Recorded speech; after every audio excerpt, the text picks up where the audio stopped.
करके अपना कुछ कुछ कहते कहते हमको ले गए, चले गए। ये मूर्खता किया हमने। कुछ भी बोल करके अपना मैसेज दे देश में।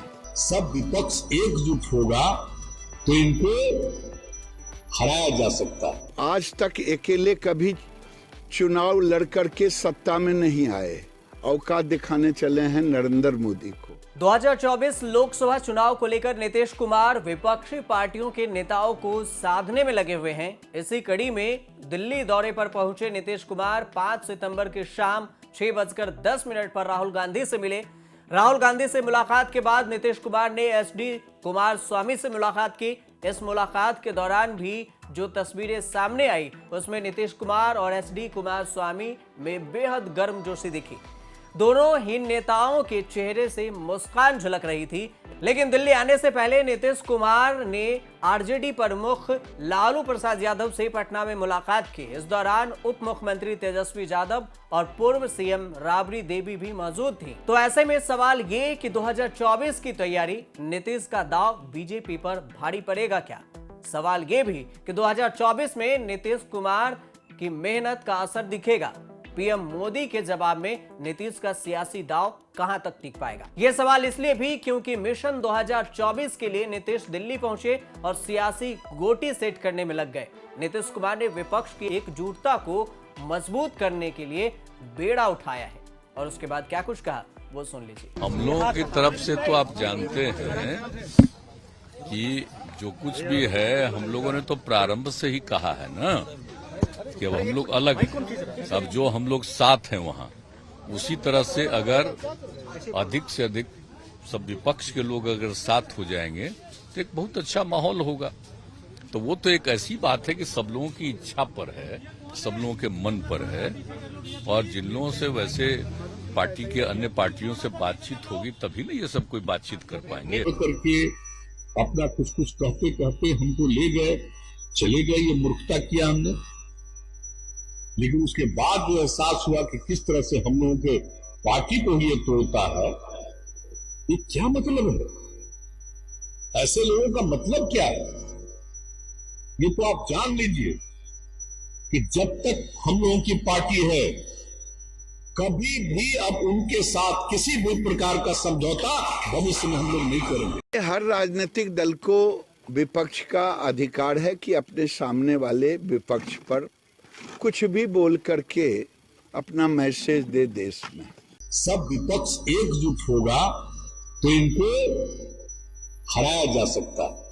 अगर सब आपस में ही लड़ते रहेंगे तो ये नहीं होगा। ये बात हुई अभी हम तो जाने वाले हैं कुछ दिन में दिल्ली भी, या सब लोगों से बात करने वाले हैं जो हम लोगों का साथ दे रहे हैं उनसे तो मिलेंगे ही, लेकिन अन्य कई लोगों से बात हुई है, विभिन्न पार्टी के लोगों से, उनसे भी हमारी बातचीत होगी और सबको हम सुझाव देंगे। जो नीतीश बाबू ने औकात दिखाने की बात की है, देहात की कहानी है।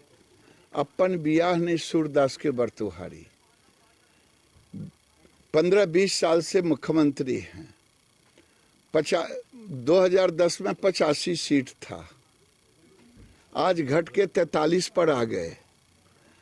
और आज तक अकेले कभी चुनाव लड़ करके सत्ता में नहीं आए, औकात दिखाने चले हैं नरेंद्र मोदी को। माहौल अच्छा बनाने की तैयारी में जुट गए हैं नीतीश कुमार। कभी एनडीए की दोस्ती की डोर थामे सुशासन बाबू महागठबंधन के साथ बिहार में सरकार बना चुके हैं और अब ख्वाब दिल्ली का भी देख रहे हैं।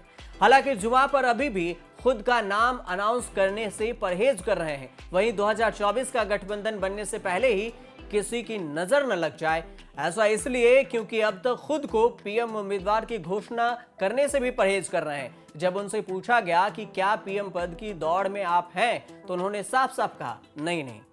तो सिर्फ विपक्ष की एकजुटता का राग अलाप रहे हैं नीतीश कुमार, या इसके पीछे कुछ और भी साजिशें हैं, इसके पीछे और भी कोई प्लान है? ये भी नीतीश कुमार से खुद सुन लीजिए कि उन्होंने पीएम पद के लिए क्या कुछ कहा।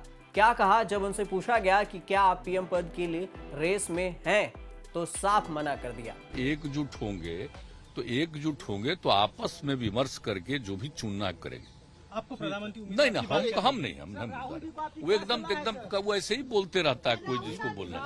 लेकिन मेरी कोई इच्छा नहीं, हमारी न कोई इच्छा है न मेरी कोई आकांक्षा, उसे मत बोलिए। मेरी बस एक ही इच्छा है कि अधिक से अधिक विपक्ष अगर एकजुट हो जाएगा तो बहुत अच्छा होगा, और उसके लिए जो हम लोगों का सहयोग होगा हम लोग करेंगे। लेकिन ये नहीं है कि हम लोगों का कोई दावा, ऐसा कुछ नहीं कि हम लोगों का हमारा कोई दावा। 3 दिन के दौरे पर नीतीश कुमार 5 सितंबर को दिल्ली पहुंचे और शाम को ही कांग्रेस नेता राहुल गांधी से मुलाकात की, फिर एचडी कुमारस्वामी से मुलाकात की। राहुल गांधी से 45 मिनट की मुलाकात हुई। उसके बाद दिल्ली के मुख्यमंत्री अरविंद केजरीवाल, एनसीपी प्रमुख शरद पवार, सीपीएम नेता सीताराम येचुरी, समाजवादी पार्टी के अध्यक्ष अखिलेश यादव से भी मुलाकात की बात हो रही है।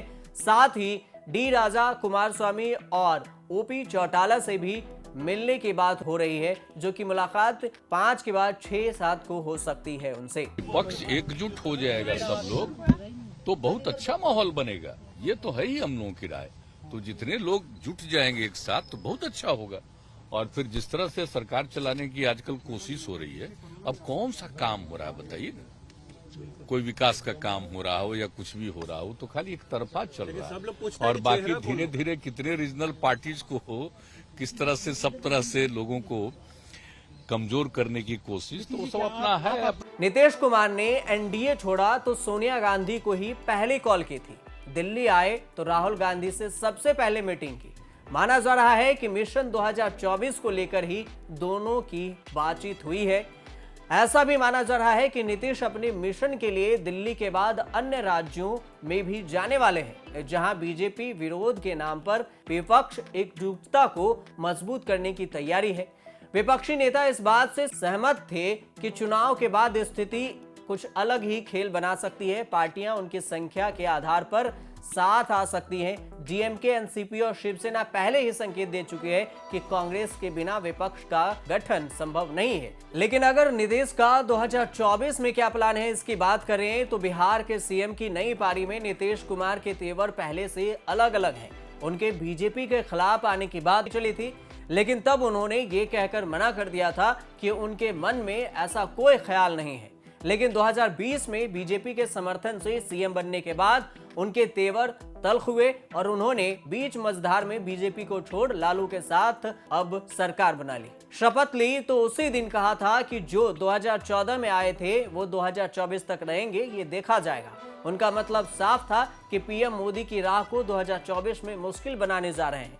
इस दिशा में उनका पहला कदम दिल्ली का ये 3 दिवसीय दौरा भी माना जा रहा है। लेकिन क्या नीतीश कुमार बिहार से निकलकर दिल्ली की तख्त पर बैठ सकते हैं, ये कहना अभी भी मुश्किल है, क्योंकि अभी भी उन्होंने पीएम पद के उम्मीदवार की घोषणा की, पीएम पद की दौर में है या नहीं इसकी घोषणा नहीं की है। लेकिन विपक्ष को एकजुट करने में जरूर लगे हुए हैं। सभी विपक्ष से मिल रहे हैं और बार बार कह रहे हैं कि अगर विपक्ष एकजुट हो जाए तो पीएम मोदी को हरा सकते हैं, बीजेपी को हरा सकते हैं।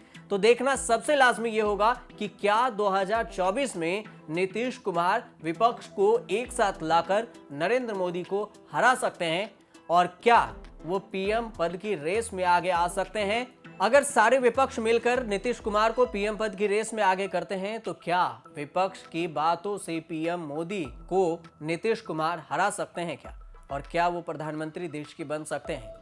क्योंकि अभी तक तो नीतीश कुमार मना करते आ रहे हैं कि वो पीएम की रेस में है ही नहीं। तो देखना आगे ये होगा कि आगे क्या कुछ होता है, नीतीश का नया चाल क्या हो सकता है। आप देखते रहिए न्यूज़ तक।